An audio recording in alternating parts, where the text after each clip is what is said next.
Um dos ícones da cultura gaúcha é o cavalo, e especificamente da raça crioula. No programa de hoje, traremos uma avaliação especial sobre esse animal formidável, além de seus tratamentos especiais e participação no agronegócio. Assista agora A Força do Agro com Joyce Maffezoni. Gerson de Medeiros, gerente de expansão da Associação de Criadores de Cavalos Crioulos. Prazer em recebê-lo, Gerson. Prazer é meu, um prazer estar representando a ABCCC, a Associação Brasileira de Criadores de Cavalos Crioulos, e fico à disposição para apresentar um pouco mais da raça crioula aí. Símbolo gaúcho e força econômica que movimenta bilhões por ano e sustenta milhares de empregos. O cavalo crioulo mostra que cultura também é desenvolvimento. Só no Rio Grande do Sul, a raça injeta 3 bilhões de reais por ano na economia. Importância, né, Gerson, de medir o PIB do cavalo crioulo, porque a gente vê, é uma movimentação bem relevante, né? É muito interessante esses dados, né? Essa pesquisa não está concretizada, mas a gente pode lançar de forma oficial já esses dados no Rio Grande do Sul. A gente vai fazer no cenário nacional, juntamente com a Exalc, que é um grupo chamado Economia, que fez uma pesquisa e um questionário nacional, e logo essas informações já vão estar a uso do público. Então, a gente pode dizer que só no Rio Grande do Sul a gente tem 3 bilhões em movimentações no cavalo crioulo e 15 mil empregos diretos dentro da porteira. Então, para um estado que é extremamente do agronegócio, esses dados são muito interessantes. Ô Gerson, quanto que um cavalo movimenta em média por ano? Esses dados, né, do Rio Grande do Sul, a gente acredita que em torno de R$ 8.900 um cavalo movimente, não é que ele custe esse valor, ele movimenta durante um ano praticamente R$ 9.000. E o crioulo ele é usado tanto para lida aí no gado como para esportes, né? Exato. A raça crioula é uma raça muito rústica e resistente, né? Então, nós encontramos o cavalo crioulo no Rio Grande do Sul e encontramos no Nordeste. Então, é um cavalo que se adapta muito fácil.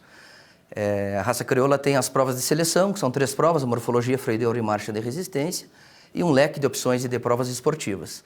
Mas eu posso dizer que hoje o cavalo 50% está para as esportivas e 50% está no trabalho diário nas fazendas, que é um cavalo que se adapta muito fácil ao serviço com o boi. É um cavalo trabalhador, podemos dizer assim, né? E é um cavalo praticamente gaúcho, né? Chegou lá em 1600 e pouco, mas o Rio Grande do Sul foi a porta de entrada para esse cavalo. Exatamente. Esses anos de seleção natural que os cavalos tiveram, né, que a raça crioula teve, favoreceu bastante, né, nessa característica de rusticidade, como ele se adapta em qualquer lugar no cenário nacional. E ele tem essa sensibilidade de trabalho com boi. Um cavalo que, se tu encilhar ele na parte da manhã, ele vai aguentar o dia inteiro de serviço aí, com aptidão para isso. Você falou em 15 mil empregos diretos dentro da porteira, isso só no Rio Grande do Sul. O que é? Gente lidando diretamente com o cavalo? É o tratador? É alguém que cuida? Porque hoje em dia a gente sabe que o animal, ele tem um bem-estar e faz parte da vida de qualquer animal. Às vezes o animal é melhor tratado do que a gente, né? A questão do bem-estar animal, eu acho que é prioridade dentro da associação, não só da nossa, das outras associações nacionais, porque a gente depende dele, né? Então, ele é o ator principal. Então, a gente tem um manual para isso, inclusive dentro das fazendas. Então, esses empregos é cabanheiro, é guarda que cuida na parte da noite, o campo em si, é veterinário, é tratador, é uma série de pessoas aí, né, que fazem parte desse nicho específico, né, que movimenta a parte do cavalo dentro das propriedades. Porque é um animal que vai trabalhar para você. Para ele trabalhar para você, ele tem que ser bem tratado. Ah, com certeza. Eu acho que isso é prioridade, né? Então, quando a gente está falando de cavalos, a gente tem que ter isso como prioridade e a BCC busca isso sempre.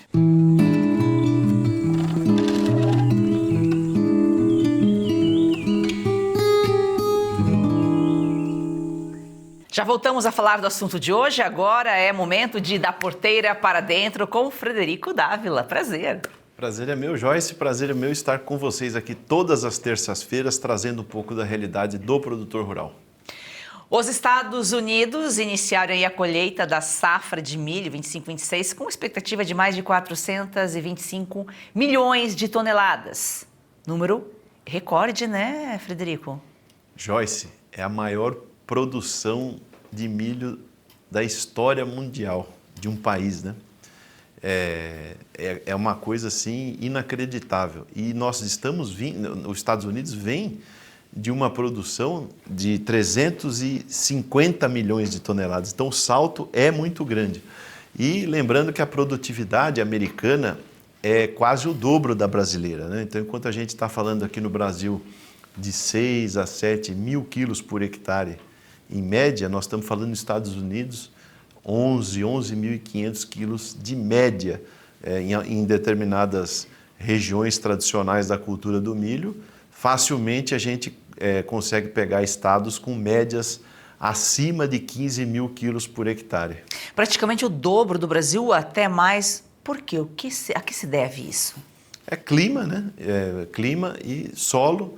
E você tem uma questão básica ali nos Estados Unidos, que você tem uma latitude maior, né? E, consequentemente, você tem um período de insolação maior, você tem mais luminosidade. E eles plantam o milho como cultura principal, ou seja, cultura de verão, porque eles não podem fazer safrinha. Aqui no Brasil, se eu não me engano, no ano de 2008, a safrinha virou maior do que a safra. Então, hoje a safrinha responde por mais volume de milho do que a safra de verão, porque os agricultores têm o milho como segunda safra, segunda opção após a soja. E lá nos Estados Unidos é a primeira safra, ou seja, é a safra principal. E também eles têm uma condição de solo, né, Joyce, de uma matéria orgânica elevadíssima, porque eles estão numa região temperada, né? Então eles têm uma condição de solo bastante superior à nossa. A gente tem regiões no Brasil que produzem espetacularmente bem, igual aos Estados Unidos, como o seu estado natal, Santa Catarina, tem regiões como Abelardo Luz, Xanxerê, etc., que produzem muito, Rio Grande do Sul, região de Passo Fundo, Paraná, região de Guarapuava. No milho verão tem produtividades bastante elevadas. Mas não é uma produtividade média do Brasil, porque a gente tem a maioria daqui da produção de milho no sequeiro, né, na lavoura não irrigada, e também ela é na segunda safra. Então, portanto, esses são os principais motivos da produtividade dos americanos serem maior que a nossa. O Brasil é o terceiro produtor, mas os Estados Unidos que se cuide aí, porque a gente está aumentando também a nossa produção, que daqui a pouco a gente está mais próximo dos Estados Unidos. É verdade, mas a gente vê, né, Joyce, nesse caso, nós estamos falando de mais de 3 vezes a produção de safra e safrinha do Brasil, né? Então, se você pegar, somar safra e safrinha, tem que multiplicar por mais de 3 para dar o que a produção americana deve produzir nessa próxima campanha de 2025. A gente fala safrinha por força do hábito, né? Mas ela cresceu e virou uma segunda safra, né? Porque por que chama safrinha, né? Porque 2 motivos. Primeiro, porque ela produz menos, né? Então você planta na sequência do milho e ela não está colocada naquela condição ideal que seria no verão, que ela produziria mais. E segundo, porque se chamava safrinha na ocasião, porque justamente o volume dela, proporcionalmente à safra, era menor. E a safrinha hoje deram o nome de segunda safra, porque ela superou a safra de verão de milho. Hoje nós estamos falando aí em praticamente 5 vezes o volume da segunda safra comparado à produção de verão. Quase 5 vezes a produção de verão.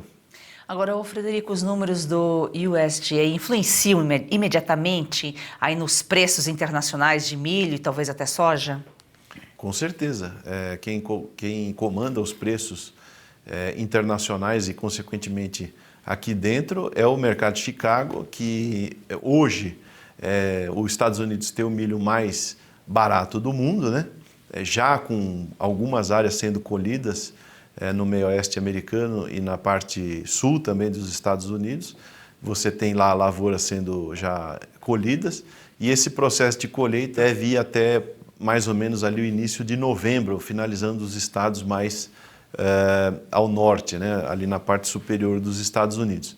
Lembrando que o incentivo desde dos ataques de 2001, das Torres Gêmeas, né? Os incentivos à indústria de etanol americana foram bastante grandes e, consequentemente, o consumo de milho para etanol hoje nos Estados Unidos é elevadíssimo. Nós falamos aí da ordem de 40% da produção americana é absorvida pela indústria de etanol americana. Agora, como o Brasil pode ser impactado pelo avanço da colheita americana? Principalmente pela oferta de produto no mercado, né, Joyce? Então, a partir do momento que os Estados Unidos colocam essa quantidade avassaladora de milho no mercado, isso existe automaticamente, vamos dizer, uma conjuntura de mercado onde você tem uma super oferta de produto e, consequentemente, você tem uma pressão de preços sobre esse produto, né? Então, você teve uma produção de safrinha excelente aqui no Brasil, né? Nessa safrinha de 2025. Estados como Mato Grosso do Sul, Paraná, na região ali do lago, né? Perto do Paraguai, que tiveram produções fantásticas na segunda safra. Mato Grosso e Goiás, idem.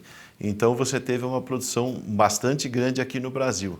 E agora, logo na sequência, você tem uma produção histórica, recorde nos Estados Unidos a ser colhida agora nesse ano de 2025. Então, você vai ter uma oferta de produção gigantesca e, consequentemente, isso compõe os preços lá em Chicago e deve pressionar o mercado de milho daqui até o final do ano. Você explicou aí a produtividade, por que os Estados Unidos produzem mais que o Brasil. Principais diferenças, então, estão no clima e no solo, ou eles usam técnicas, outros manejos, outras ferramentas que também colaboram para essa diferença aí de quase o dobro do que nós produzimos? Olha, Joyce, cada ambiente é um ambiente, né? Então, o Brasil, país grande, Estados Unidos também. Então, não dá para você dizer que é só isso ou só aquilo. Tem manejos que se fazem nos Estados Unidos que não adianta fazer aqui. Tem manejos que se fazem aqui que não adianta fazer nos Estados Unidos, simplesmente por condições edafoclimáticas. Então, você tem que lembrar que lá nos Estados Unidos nós estamos vendo o milho sendo cultivado a partir da latitude 36, 38 para frente, 39, 40, até 45, lá em cima está 46. Então, aqui no Brasil, o limite sul do Brasil aqui, se eu não me engano, é 32, 33. Então, lembrar que nós temos que comparar esses ambientes. Outra questão, como eu falei aqui no início do programa, a condição de solo deles é diferente da nossa, porque é um solo de clima temperado, tem uma matéria orgânica muito maior do que a nossa. E, por outro lado, eles não cultivam safrinha, eles cultivam safra. E, na época de verão, eles têm um período de luminosidade muito maior do que o nosso. Então, você tem lá 16, 17 horas de luminosidade durante o dia no verão. E aqui você cultiva na safrinha, que os dias estão encurtando, né? Porque a gente está indo para o inverno. Então, e diminuem as chuvas também. Então, você tem uma série de questões climáticas, de solo e de manejo. Não adianta você chegar numa lavoura de safrinha aqui no Brasil e usar a mesma técnica que você usa numa lavoura de verão aqui no Brasil, na mesma região, que você não vai produzir a mesma coisa, porque o clima não favorece essas condições. E também você não pode trazer certas técnicas dos Estados Unidos para cá, nem daqui para lá, porque você está num ambiente totalmente diferente. Inclusive, o ciclo dos materiais que você utiliza nos Estados Unidos, os materiais que eu digo, as sementes, né, o ciclo de produção dos materiais dos Estados Unidos, ciclo vegetativo, reprodutivo, etc., é diferente dos materiais daqui. Então, não adianta você chegar a pegar o mesmo material que é plantado nos Estados Unidos e trazer para cá, que ele não vai expressar o que ele expressa lá nos Estados Unidos. Até no Brasil, né, a gente tem cada estado, cada região a sua particularidade, imagina comparar dois países, né? Frederico, muito obrigada aqui pelas suas informações. Obrigado a você, Joyce, obrigado a você que está todas as terças conosco conhecendo Da Porteira para Dentro.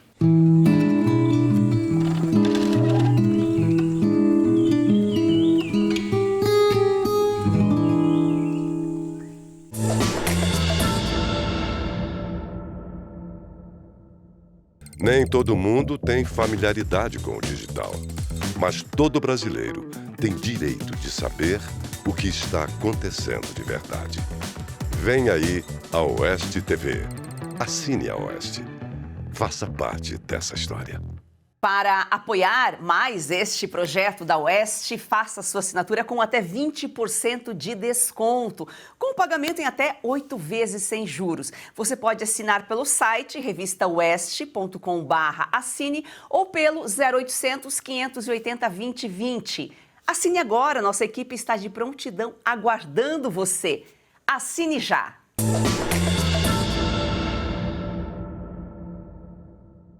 Ô, Gerson, uma curiosidade, ele serve tanto para lida com o gado como para os esportes. Ele passa por um adestramento de acordo com a atividade que ele vai desenvolver? Exatamente. Nossas provas todas são baseadas em trabalho com o gado. Foram feitas, né, há muitos anos atrás por pessoas que entendiam do meio, selecionadores, criadores. Então, a principal característica do cavalo crioulo é a aptidão, a sensibilidade com o boi. Então, todas as provas são baseadas no serviço diário das fazendas. Daí um grupo de criadores formalizou, regulamentou esse processo e formaram as provas oficiais. Então, eu acho que uma coisa que a gente tem que se preocupar bastante, os criadores já têm isso em mente, que é a doma deste animal. Além do cuido, né, até ele chegar na etapa da doma, que é a partir dos 2 anos, geralmente, que isso é a base de tudo para ele depois ser um cavalo de alta performance. Então, uma doma bem feita, consolidada, com paciência, é muito importante.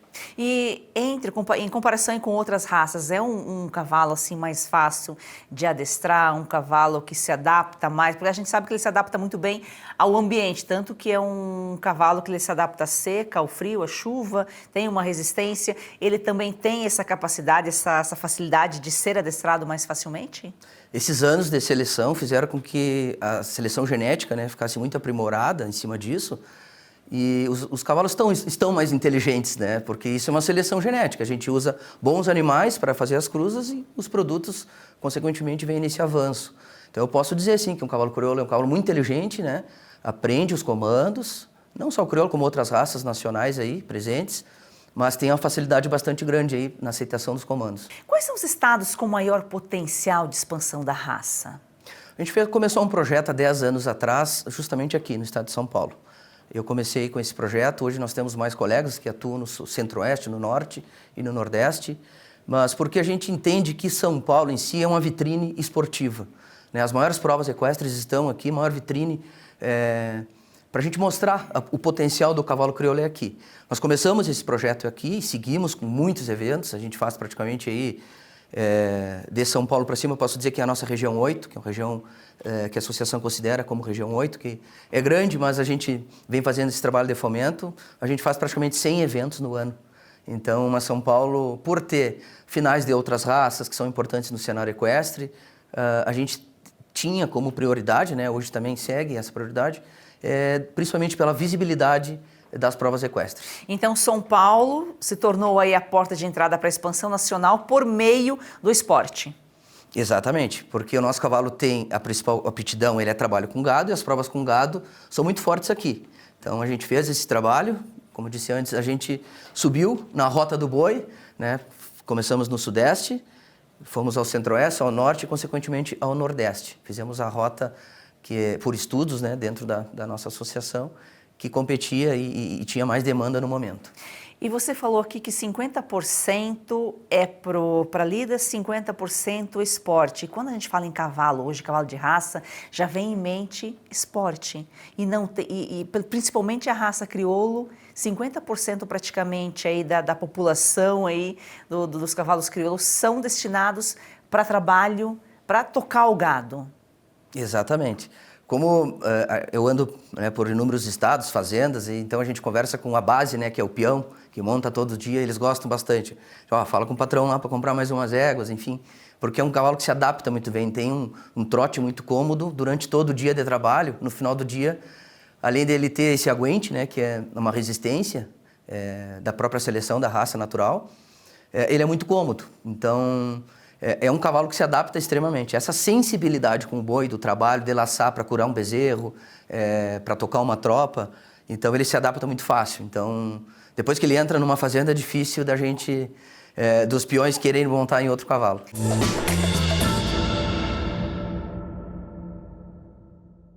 Pausa rápida aqui no programa para um alerta importante. Se você sente dores constantes nas articulações, nos joelhos, nas costas ou nas mãos, atenção! Não é normal conviver com dor todos os dias. E por mais que digam que é coisa de idade, isso não é verdade. A dor mostra que seu corpo está pedindo ajuda. E hoje você pode fazer algo para ele, não é mesmo, César? É isso aí, Cauti. Tem muita gente que já nem lembra como era viver com disposição. Acorda cansado, dorme mal, evita sair de casa porque tudo incomoda. E pensando nisso, a Vitae Gold desenvolveu o Vitae 7 em 1, que é um suplemento natural que reúne os 7 compostos mais eficazes no combate às dores e inflamações, todos com comprovação científica, Cauti. É isso aí, olha só, vamos dar uma olhada aqui nessa cápsula onde tem magnésio, cúrcuma, colágeno tipo 2 e outros ativos que trabalham juntos e eles ajudam a desinflamar, a proteger as articulações e reconstruir as cartilagens. Uma fórmula pensada para quem quer mais mobilidade, mais conforto e mais qualidade de vida. E você sabe como é, né? Quando a dor começa a diminuir, o corpo responde, a disposição volta, o sono melhora, a energia aparece. Não é milagre, é ciência, é constância, é cuidado com você. Ligue agora para 0800 291 2200, vou repetir, 0800 291 2200, 100 primeiros que ligarem garante 70% de desconto, frete grátis para todo o Brasil e parcelamento em até 12 vezes sem juros, Cauti. E ainda tem um presente, ligando agora você leva um relógio inteligente de brinde, isso mesmo, um relógio com monitoramento de saúde, batimentos cardíacos, qualidade do sono e outras funções para acompanhar o seu bem-estar no seu dia a dia.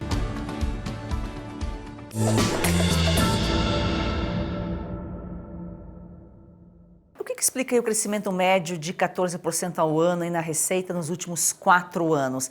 É um crescimento, digamos, um bom crescimento, um crescimento alto, ou poderia ser maior?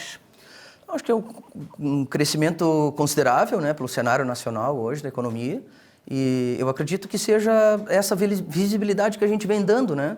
Então, ajustes de documentos, dando esse apoio ao criador, que eu acho que é uma coisa muito interessante, né?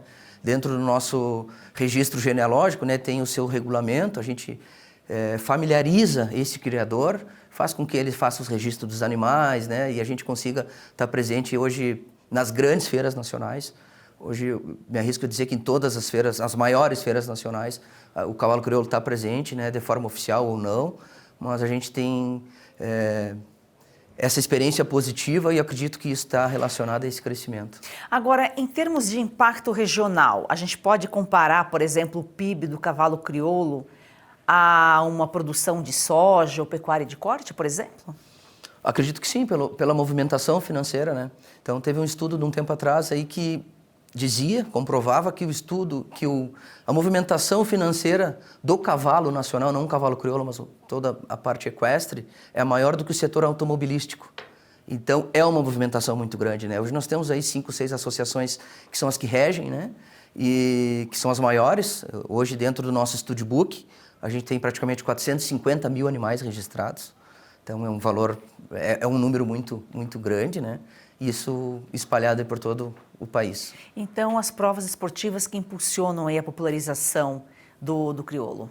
Eu acho que é a visibilidade, né? No momento que as pessoas vão estar, inclusive quem não é do meio do cavalo, do meio rural, vai ter a disponibilidade de conhecer um cavalo extremamente funcional, com aptidão.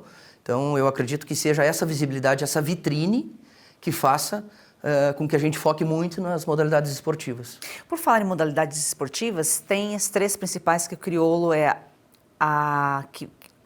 cita para nós as 3. As 3 provas de seleção da raça que a gente considera é a morfologia, o freio de ouro, que é a nossa principal prova seletiva, e a marcha de resistência. São as 3 modalidades que são os pilares da raça. Morfologia é a beleza, todo o conjunto de beleza, a estética do E cavalo. a conformação geral do cavalo. Aí depois... O freio de ouro é uma prova muito completa, que ela é morfofuncional. A final do freio de ouro, por exemplo, começa numa terça-feira e termina no sábado. Então, ela é muito seletiva. Corre em torno de 1.000 cavalos para chegar a 100 na final. 96, 98 animais. Então, ela por si só é muito seletiva. É muito completa, né? Desde a prova da comodidade das andaduras, uma prova de apartação com o gado. Então, quem não conhece... Fica aqui a minha dica para procurar nos canais oficiais do Cavalo Crioulo, entender mais sobre uma das provas mais completas do mundo. Afinal, foi na Expo Inter agora recentemente, né? Foi agora no último sábado da Expo Inter. E também a marcha de resistência, que é uma prova muito interessante, extremamente seletiva, porque ela é 750 quilômetros em 15 dias. Então, são animais com linhagem específicas, né, que correm, e muito bem acompanhada por veterinários, enfim, é uma prova... que foi muito bem elaborada e mostra aí a resistência e a rusticidade do cavalo crioulo. Essas são as principais provas, são no Rio Grande do Sul? As 3 ocorrem no Rio Grande do Sul e relacionada aí à Expo Inter? Por coincidência, a morfologia e o freio de ouro, as finais são na Expo Inter. E a marcha de resistência é itinerante. Ela acontece em algumas cidades no sul do Rio Grande do Sul. Mas as etapas credenciadoras do freio de ouro e da morfologia acontecem por todo o país. A gente tem, por exemplo, em São Paulo, a gente tem uma etapa passaporte para morfologia na Expo Inter. E em Minas Gerais, na Expo Zebu, que a gente tem um escritório fixo lá, 10 anos completamos com provas oficiais. Campo Grande, Goiânia, Sorriso. Então, todas essas cidades recebem etapas oficiais para chegar na final da morfologia. E qual que é o tempo aí de vida útil de um cavalo crioulo para participar de competição? Esse é um ponto interessante, porque a gente vê cavalos extremamente longevos competindo em alto nível. Eu acho que é um ponto muito positivo da raça crioula. Hoje eu encontro aí animais de 20 anos extremamente competitivos em provas inter-raças, né? Principalmente provas que envolvem o boi. Mas a média aí do cavalo ser domado a partir dos 2 anos, aí, mas tem uma vida útil bastante grande. Bastante tempo então, né? E para lida, para trabalho na lida com o gado? Posso dizer que é a mesma coisa. Hoje a gente encontra cavalo de 10, 15 anos aí atuando em alto nível dentro das fazendas e, né, fazendo o seu serviço. Então, eu considero a raça crioula uma raça bastante resistente e longeva. E como equilibrar aí tradição, esportes e negócios para que a raça continue a crescer de forma sustentável? A gente vem fazendo isso, as diretorias da BCC, né, atual e as outras que passaram, né, têm em mente que o cavalo crioulo não é um cavalo gaúcho, na verdade, é um cavalo brasileiro. Então, como é um cavalo que se adapta muito fácil às extremidades, às condições climáticas, a gente tem um cavalo brasileiro de sela e um cavalo muito cômodo. Então, a gente vem fazendo esse trabalho, porque a gente sabe que também a questão cultural, né, de cada estado é bastante forte. Hoje, o mineiro tem como força o cavalo manga larga marchador, o paulista o cavalo quarto de milha e o gaúcho o cavalo crioulo. Mas a gente sabe que todos esses cavalos são nacionais e a gente inserindo o cavalo da melhor forma, principalmente nas competições, e serve como vitrine para as pessoas terem uma proximidade maior do cavalo crioulo. Está sendo humilde aí, é um cavalo brasileiro nascido no Rio Grande do Sul. Gerson, muito obrigada pela sua participação aqui, pelas suas informações, para a gente aprender um pouquinho mais aí sobre essa raça tão importante para o agro brasileiro. Eu que agradeço, né, em nome da associação. É um prazer estar falando sobre cavalo. É o meu trabalho diário, é o meu meio de amizade, então eu trabalho quase 20 anos nisso, então é um prazer imenso. E eu gosto de encerrar com uma frase quando a gente está conversando sobre cavalo, que eu fiz parte aí de uma prova aqui no estado de São Paulo e tinha um juiz americano e ele ficou muito fascinado por um cavalo crioulo que estava competindo e conversando nos bastidores ele disse, talvez vocês tenham um dos melhores cavalos de sela do mundo, só que o mundo não sabe disso. Então eu acho uma coisa importante e fica uma mensagem para onde a gente pode chegar. Por falar nisso, a gente exporta crioulo? Sim, tem. Hoje temos cavalos crioulos na Itália, na Suíça, na Alemanha, tem associações lá, então agora acredito que daqui a um mês vai ter uma prova na Itália, então tem cavalo espalhado pelo mundo afora. É, o agro sendo representado lá fora. Gratidão a você que nos acompanha aqui de segunda a sexta. Força do Agro, melhor do Brasil, começa no campo.